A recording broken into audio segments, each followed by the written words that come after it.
Recent റിലീസായ Jason സാറ്റത്തിന്റെ മൂവിയാണ് B keeper. ഈ മൂവി ഓൾറെഡി തിയേറ്റർ റിലീസ് ആയിരുന്നു, പക്ഷെ ഞാൻ അന്ന് കണ്ടിട്ടില്ല. ഇപ്പോൾ ഡിജിറ്റൽ റിലീസ് ആയിട്ടുണ്ട്.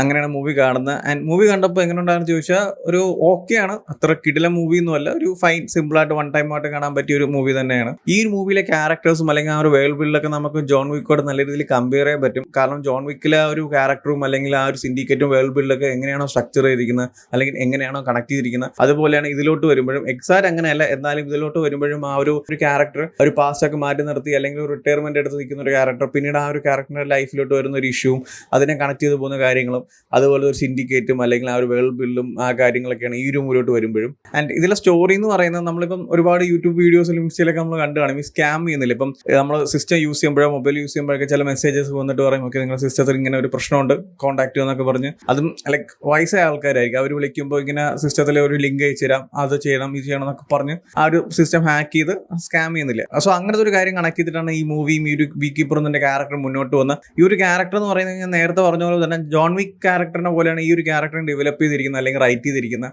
അതുപോലെ ഒരു പാസ്റ്റ് ഒക്കെ മാറ്റി വെച്ചിട്ട് അല്ലെങ്കിൽ ഒരു പുതിയ ജീവിതം ഇങ്ങനെ മുന്നോട്ട് വന്ന ക്യാരക്ടറാണ്.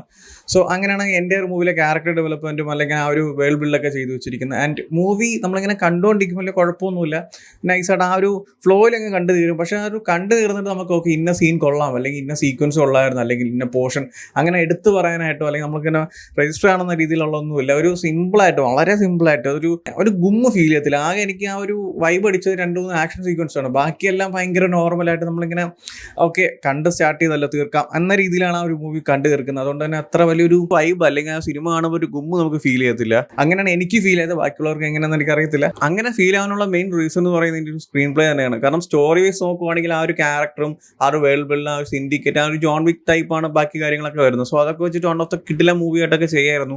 അങ്ങനത്തെ പൊട്ടൻഷ്യലും കാര്യങ്ങളൊക്കെ ഈ മൂവിക്കും ആ ഒരു സ്റ്റോറിക്കൊക്കെ ഉണ്ടായിരുന്നു. പക്ഷെ അങ്ങനെയൊന്നുമില്ല. വളരെ സിമ്പിളായിട്ട് ആ ഒരു ക്യാരക്ടർ ഉണ്ട് അല്ലെങ്കിൽ ആ ഒരു സിൻഡിക്കേറ്റ് അല്ലെങ്കിൽ അങ്ങനത്തെ ഒരു ഏജന്റ് ടൈപ്പ് ക്യാരക്ടർ ഉണ്ട്. അതിനെ വെച്ചൊരു സിമ്പിൾ ആയിട്ടുള്ള സ്റ്റോറി അങ്ങനെയാണ് അവർ എക്സിക്യൂട്ട് ചെയ്തിരിക്കുന്നത്. അതാണ് എനിക്ക് തോന്നുന്നത് ഏറ്റവും വലിയൊരു നെഗറ്റീവ് എന്ന് പറയുന്നത് സിനിമയിൽ. ബാക്കി എല്ലാ സൈഡ് നോക്കുവാണെങ്കിൽ വൺ ഓഫ് ദ ബെസ്റ്റ് ആയിട്ട് തന്നെ കാര്യങ്ങളൊക്കെ ചെയ്തിട്ടുണ്ട്. സോ അത് ഭയങ്കര ഷോ ആയതുകൊണ്ടാണ് ആ ഒരു എൻ്റെ ഒരു മൂവിയിൽ തന്നെ അത് അഫക്റ്റ് ആവുന്നത്. കാരണം നമ്മളിങ്ങനെ കാണുമ്പോൾ ഒരു ഓക്കെ എന്നൊരു ഫീലാണ്. ആർക്കും എനിക്ക് ഇഷ്ടപ്പെട്ട ആ ഒരു 2-3 ആക്ഷൻ സീക്വൻസ് ഒക്കെ നമ്മളെ പണ്ടത്തെ ആ ഒരു ജെയ്സൺ സാറ്റത്തിന്റെ പണ്ടത്തെ ഒരു വിന്റേജ് സാധനങ്ങളൊക്കെ നമുക്ക് കാണാൻ പറ്റും. പണ്ട് കണ്ട ഒരു കിടിലം ആക്ഷൻ സീക്വൻസും ഹാൻഡ് ടു ഹാൻഡ് കോമ്പാക്ട്സും ആ ഒരു ഫൈറ്റ് സീക്വൻസ് ഒക്കെ കിടിലം വരുന്നത്. അങ്ങനെ ഫൈറ്റ് സീക്വൻസ് ഒക്കെ കാണാം. അതിന് വേണ്ടിയിട്ട് ഈ മൂവി നൈസ് ആണ്. ആ ഒരു ഓവറോൾ ആയിട്ട് നോക്കുമ്പോൾ സ്റ്റോറി വൈസ് ആയാലും അല്ലെങ്കിൽ മൂവിയുടെ പ്രസന്റേഷൻ ആയാലും എല്ലാം ഭയങ്കര ഡൗൺ ആയിട്ടാണ് എനിക്ക് ഫീൽ ചെയ്തത്. വളരെ സിമ്പിൾ മിനിമലായിട്ട് ഇങ്ങനെ കാണിച്ചു അല്ലെങ്കിൽ ഇങ്ങനെ പറഞ്ഞു പോകുന്ന വലിയൊരു ത്രില്ലടിപ്പിക്കുന്ന കാര്യങ്ങളോ അല്ലെങ്കിൽ നമ്മളെ എൻഗേജ് ചെയ്യിപ്പിക്കുന്ന അങ്ങനെയൊന്നുമില്ല. ഇങ്ങനെ ജസ്റ്റ് സിമ്പിളായിട്ട് ഇങ്ങനെ പറഞ്ഞു തീർക്കുന്ന പോലെയാണ് എനിക്ക് ഫീൽ ചെയ്തത്.